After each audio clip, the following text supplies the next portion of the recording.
Welcome to this episode of Horrific History and Hauntings. I'm Beth.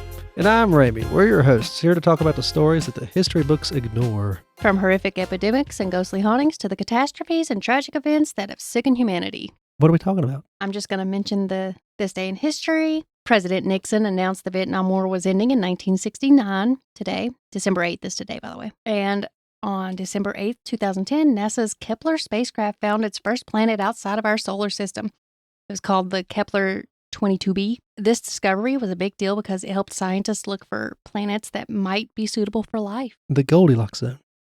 Okay. We're talking about wedding traditions, and I'm going to ruin some of them for all you lovely ladies that want the traditional fancy wedding thing, I guess. That's not my cup of thing. No. I really don't care. I want to be left the hell alone and far away from people if I ever get married. I don't want nobody there besides me and the groom. You need witnesses. Well, yeah. Maybe we could do it like in movies and go find us a random stranger on the street. Yeah, that happens a lot. Starting with feeding the cake to each other, it was a symbol of commitment to each other. And during the tradition of cutting the cake, the groom helps direct the hand of the wife. Because the woman don't know what she's doing on her own. And this was originally to symbolize the man controlling the woman now that she is his wife. I knew it. And the woman allowing him to guide her hand was proof that she was submitting to her husband. I figured. This originated in ancient Rome. The shattered cake symbolized the bride's loss of virginity. I never would have thought of that. Okay. No, and I don't think they had traditional cake back then, did they? I don't know. I really Could they don't even know. make fluffy bread back then? I have no idea. Nowadays, it's more of a symbol of working together now that you're together.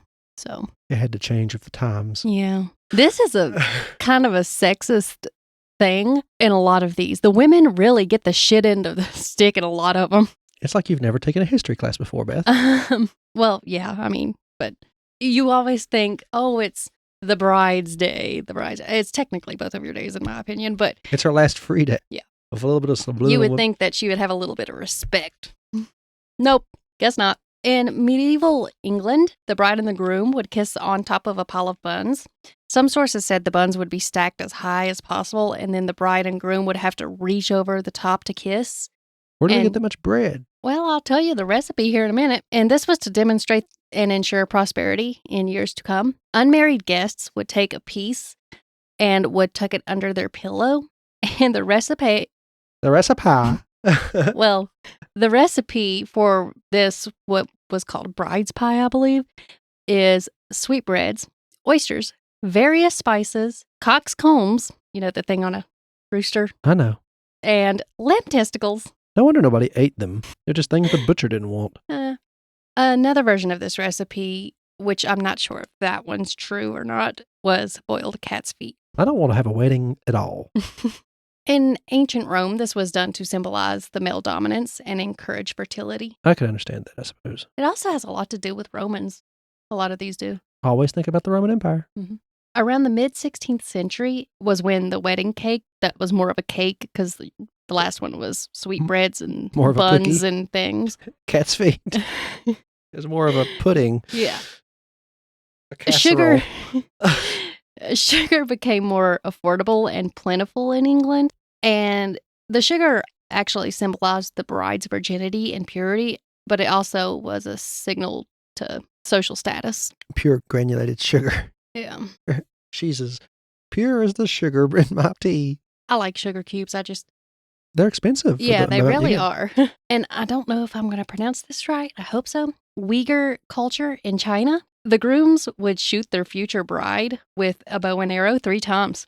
The arrowhead was not on the arrow on the right side. I don't know if they replaced it with something else or if it was just a stick. Little tiny boxing gloves. But then they would break the arrows to ensure that the couple stayed in love forever. You start off the marriage getting beat. Well, there's another one that's kind of like that too. And here it is. In Scotland, there was this thing called the blackening of the bride. She's not pure as sugar no more. Future brides were pretty much ambushed by their friends. The friends would throw things at them, such as curdled milk, spoiled food, dead fish, tar, feathers. I don't know, but these people would not be my friends after this. Curdled milk would stink. Spoiled food would stink. Tar sounds more like you're trying to kick him out of town. Feathers certainly goes with the tar. Yeah. These all sound like valuable things you don't want to be wasting at a time like this. Yeah. Well, I guess you spend a lot of money on weddings. Maybe that was their way. I just assume a lot of cattle and sheep changed hands. Mm. The future bride was then tied to a tree after all this abuse. I'm assuming they eventually untied her, not only because she One was would getting hope. married, but also they would go out drinking for the night afterward. I mean, I'd rather be tied to a tree than beat with things and tarred and feathered. Yeah, well, I would prefer not to have either of those. But if I'm going to choose, I want to be tied to the tree. Like the stag party thing where the guy friends kidnap you and haul you to a strip club or something. That, I guess. I would never take part in anything like that either. I mean, I guess if I got kidnapped, I wouldn't have a choice, but I would not be one who's like, yeah, I'm kidnapping a dude tonight. I don't care how much I know him. No, there's just too many risks involved. Have a falling out, and then they charge you with kidnapping. And the reason behind this very strange tradition is it's believed if the bride can handle that type of treatment or abuse, that she can handle anything that comes her way in marriage. And that doesn't bode to me, well. this is a huge red flag. It is just screaming that the bride should always suck it up and put up with the abuse from her husband. But don't forget, he guides her hand with that cake. Fuck, I'm going to cut that hand off with that knife. A lot of horror stories come out of these cute little traditions. Cute tar and featherings. Mauritania, I believe is how that's pronounced. I want to say this is also in China. Girls ages 5 to 15 were sent to fat farms to gain weight, and that is because it was seen as a symbol of status. Again, the groom, it makes the groom look good. So the girl has to change her body and get chunky so that the groom is seen as wealthy enough to keep the bride well-fed and satisfied physically. Then why wasn't the matchmaker in Mulan married? Maybe she wasn't allowed to be. I don't know. I don't know enough about their traditions. I shouldn't diss things that I don't understand. Yeah. See, now this is fine because I'm assuming that the girls are fine with it. If the girls are fine with it, I'm going to say it's fine. The fact it's called a fat farm does not sound fine. No, I want to say fat farms in the United States were to help you lose weight. That's a camp. Fat camps. Oh, yeah. Okay. That makes sense. I Cartman don't got like sent to one. the fact that the groom is the one that's seen as to make him look good. But you do what makes you happy. Now, for a long time, being a heftier man was a winning quality because it showed that you could provide for the woman in a relationship. You were wealthy enough to have food all year round. It's just a weird way of making a preemptive strike to that in China. I guess so. Tuzha people in China? I don't know if I spelled or pronounced that either. I don't know. It's okay. The bride is required to cry for an hour every day for a month before the wedding. Mama, bring the onions. And then 10 days before the wedding, the mother joins in to cry with her daughter. We need twice as many bags of onions. And then grandma follows. Oh no, grandmama. So it's just a bunch of crying women. It's just a bunch of for women a month. with like a blanket over their heads in the center of the floor. All of them together in a little circle. Yes. Leaning over a big pot of onions. This was to show that the bride didn't want to leave her family. It's considered, I guess, disrespectful if you don't show some form of sadness that you are leaving. Maybe it was to get it out of the way. I don't want to cry after this. Well, yeah, I guess you're not going to want to cry for a long time after crying that long. Ooh. Or you get so used to crying that you continue to cry every single day. Mm-hmm. Because it becomes a habit. I'd be crying if my feet were bound and had to lean over a bag. Yeah, it was China, wasn't it? Mm-hmm. Oh, yeah. I'd definitely be crying. In France, for a while, newlyweds were forced to drink leftovers from the wedding out of a toilet bowl. Ha ha, you have dysentery. That's what I said. It sounds like a good way to get a disease, but okay. But they've changed it up. Now you get served chocolate and champagne. Out of a spittoon. Still out of the toilet. Oh, well. It's still out of the toilet. Oh, God. I wonder if they actually still do this. Surely not. And we've talked about so many diseases that's caused from feces. So I'm wondering if they actually do still do this. They can't make it leftovers, but they can just get fresh water out of the bidet squirted straight out of the toilet. Yeah. I still don't want... No, I wouldn't want to. I got a face full of bidet water once. Why? I was installing it and it was dripping. I was like, I think there's an air bubble or something. I wasn't sure. So me and Mom were in the bathroom working on it. I was working on it. She was watching, holding the light. And it, and I had it cut on full blast and it was like, it's just dripping. This little nozzle was supposed to pop down. So I pulled it down and it still didn't let no water out. I was like, okay, so something's wrong in the piping to this nozzle. So I left it on, went to work on it. And about that time, I guess the air bubble popped out and it just I had that long hair, and my hair was down to my shoulders, and my hair just, Mom said it shot behind my head through the water pressure. It was like, I said, at least I know it's fresh water, but it still came out of a toilet. Yeah. Because our bidets work, they hook straight into the water line. So it didn't come out of the tank or nothing, it comes straight out of the water line. But it still came out of a nozzle attached into a toilet. So Still worrisome. yeah, but you couldn't work on it since it's against a wall unless Yeah. you leaned over the toilet. So I had to, Yeah. Maybe wear safety goggles next time. A mask. I guess. Yeah. I did it the other day and worked on yours, and it didn't get anywhere. But I installed bidets in all the family's houses. I got everybody bidets for Christmas a few years ago. It was about COVID time. It was about COVID time. It was before the toilet paper shortage, so I preemptively got it all. I got the last bidet on Amazon Marketplace. I remember that because halfway through my buying spree, they had started selling out, and I got the last one available anywhere on Amazon. I quite enjoy my bidet. Yeah, we got backups now. Yeah.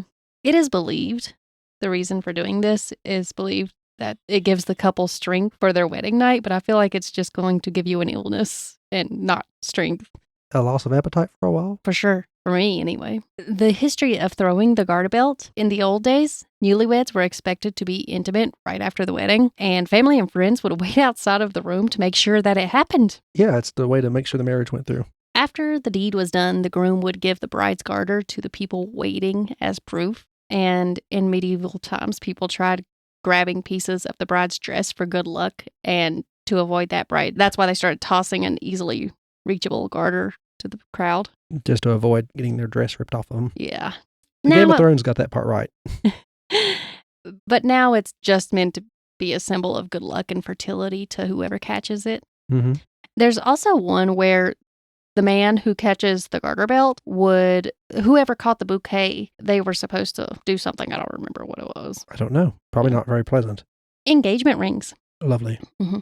Anthropologists believed that engagement rings have ancient roots from a Roman tradition. Okay. Yep. Roman wives wore rings with keys to signify ownership by their husbands. Of course. And men were not required during that time to wear a wedding ring. Ah. Mm-hmm. In a society like that, you have certain liberties you could take, like adultery. In 1477, the meaning of the engagement ring began to change, and that's when Archduke Maximilian of Austria ordered an elaborate diamond ring for his recent bride. And then the trend spread during the Victorian era and moving from nobility to the general population. Centuries ago, if the family of the bride didn't approve of the wedding, the groom would pretty much steal or kidnap her. Oh. Whether she wanted it or not. Well, that seems to be a going trend. Yeah. The best man began as the groom's chosen protector for this reason. His role was to fight the family if they opposed of the union or tried to come in on, I guess, the wedding to attack the groom that kidnapped their female relative or daughter or whatever. Yeah. And the best man would stand next to the groom with a sword during the weddings. I don't want that job. To protect the groom. And ancient groups like the Huns, Goths, and Visigoths. What's a Visigoth? They raided Rome once. Oh. They stored weapons in the church floors in case of brawls. I sound like the type to do that. That makes sense if during that time in general. The grooms carrying brides over the threshold also has roots in ancient Rome. The brides needed to show that they didn't want to willingly leave their father's home, as it was seen as improper. Which I bet a lot of them really didn't. Well, yeah. It was arranged marriages. Yeah. I also find it a little messed up that why are you finding it acceptable? Why do you want your bride to feel that way? That's weird. It was a way of men looking at it because most of them they didn't or want to get even married. as the father. They didn't want to get married, and it was their way of playing it off as she's doing what is supposed to be done by pretending so well she don't want to leave. It was their way of just playing it off. I guarantee it. It's just she really didn't want to leave, and she was showing it, and they're like, "Oh, it's a tradition. Don't worry." Yeah, it's like one of those big lies. Romantic. Mm-hmm. I could be very wrong. It could be something they literally went along with. Some of them surely did want to get married and still had to pretend they didn't. But most of them probably weren't pretending when they were throwing these fits, and it was just seen as a tradition that she was going really well with. The reason the Romans believed evil spirits could curse the couple at the threshold, and that's another reason why this was done. lifting the bride prevented spirits from entering her body, and it was a protective gesture. Oh, that's kind of cute. That one's kind of cute. The other one, not so much for me. And I'm not going to go into too much detail because this one's kind of self-explanatory. Just imagine the girl screaming and kicking, getting drug out of her daddy's home, and dad's like, "That's my girl, keep it up." Oh. She's such a good one. Oh. Oh, I'm so proud of you, honey. Keep doing it. We'll miss you.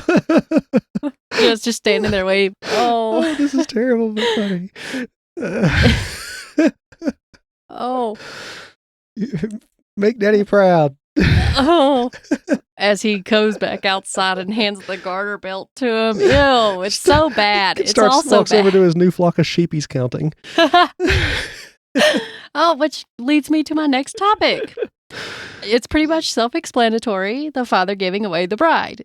The father giving away the bride tradition dates to the 1549 Book of Common Prayer. It originally was a symbol, like a business transfer of property. Yeah. So that's pretty much all I'm going to say about that one because I think everybody understood that. Yeah. You ever watched Corpse Bride? Yeah. Who marries for love? There's also some interesting little things about the bride's veil. It was used to conceal the bride's face until it was revealed to the groom for the first time during the arranged marriages because they believed if he thought she was ugly, he would be a runner. Then she'd be dragging him out of the house. Yeah, they wanted the transaction, I guess the business transaction, to be refunds. completed before he saw her face. Yep. In ancient times, veils were believed to protect brides from evil spirits and jealous rivals on their wedding day. And bridesmaids even wore the same outfits as the bride at one point, and it was to protect from also evil spirits or some of her former lovers or whatever, so it would confuse them. There was no such thing as former lovers. These are pure women. This couldn't be done. Oh. It is not done. It simply isn't done. In some cultures, lifting the veil symbolized the groom as claiming his wife as property. Mm-hmm. Because, women are property. I don't get that right. Why? What? Don't look under the curtain unless you're buying. What do you call them? A grab bag? You don't know what's in this. Oh. It's like grab girl. Instead of a grab bag, it's a grab girl. Apparently, in the past, kidnapping a woman to be a bride was pretty common. Mm-hmm. Mm-hmm. Grooms would hide their brides for months. They would wait for her family to give up searching for her, or they would wait for signs of pregnancy, which was reported in the New York Post. And obviously, at that time, pregnancy was likely to lead to marriage in those, whether the family liked it or not.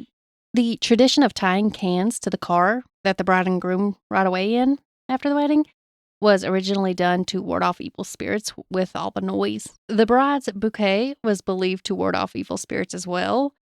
There was also another thing where it was used to mask the smell of the bride's body odor because they didn't bathe often in those days. It was considered not a very Christian thing to get naked for any reason. Oh, well, I guess I sin every single day.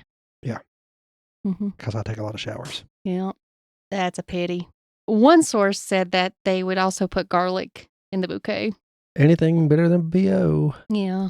I would much rather smell garlic. Well, I don't know. I feel like the garlic and the BO smell would kind of mix together with the floral smell, so it's just going to be one nasty smell. You might want to get some arsenic perfume. Yeah. Previous episode.